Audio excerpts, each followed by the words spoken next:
তামিম ইকবাল তো কখনো বলেনি যে ভারতে যেই খেলতে হবে। না, তামিম তিনি তো বলেছেন ভারতের শব্দ উচ্চারণ করেন। তিনি বলেছেন যে আলোচনার মাধ্যমে যাতে এটা সমাধান হয় এবং ক্রিকেটার যেহেতু খেলতে যাচ্ছেন খেলাটা যাতে মাঠে থাকে, রাজনীতি যাতে বাইরে থাকে। কথা হলো যে খুব যে এখানে আর্থিকভাবে লাভবান হবে বিসিবি তেমন তো নয়। টাকার থেকে বড় কথা হলো আমার যে পয়েন্টগুলো লস হবে, সামনের বিশ্বকাপে তো বাংলাদেশ কোয়ালিফাই নাও করতে পারে। তো এই কথাটা তো মাথায় রাখতে হবে যে দীর্ঘমেয়াদী কোনো প্রভাব পড়ছে কিনা বাংলাদেশ ক্রিকেটে, বা এই প্রভাব পড়াটা মানে এটাকে নিয়ে আসলে বর্তমান যে বোর্ড আছে তারা চিন্তা করছে কিনা।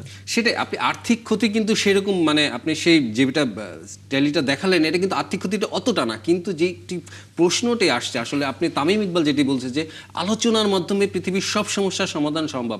আপনি দেখেন ভারত পাকিস্তান যে এখন খেলছে না নিজেদের ভিতর, সেটাও কিন্তু আলোচনার মাধ্যমেই এসেছে। আইসিসির মাধ্যমে তারা এমওইউ করেছে, একটা সমঝোতা স্মারক যাকে আমরা বলি, সেটা 2024 সালের নভেম্বরে 3 বছরের জন্য, সেটিও কিন্তু একটা আলোচনার মাধ্যমে হয়েছে। তাহলে আলোচনার মাধ্যমে কেন হবে না? তামিম ইকবালের প্রশ্নটা কিন্তু সেটাই। এবং আপনি সেটা যেটা আপনি এটা যে নাজমুল ইসলাম যেটি লিখেছেন তার স্ট্যাটাসে, আপনি এটা খণ্ডন করেন যে আপনি কি আলোচনা করেছিলেন, কি করার মানে ইয়েই মনে করেননি। তো আমি এখানে যেটা বলবো যে বাংলাদেশের আর্থিক ক্ষতির চেয়েও যেটি বড়, আপনি যেটা বললেন যে আমরা যদি এই খেলাগুলো না খেলে আমরা কিন্তু পয়েন্ট হারাবো, এবং ক্রিকেটাররা কিন্তু সবাই বলছে যে তারা বিশ্বকাপ খেলতে চায়। এখন কিভাবে খেলবে এটা বিসিবির দায়িত্ব।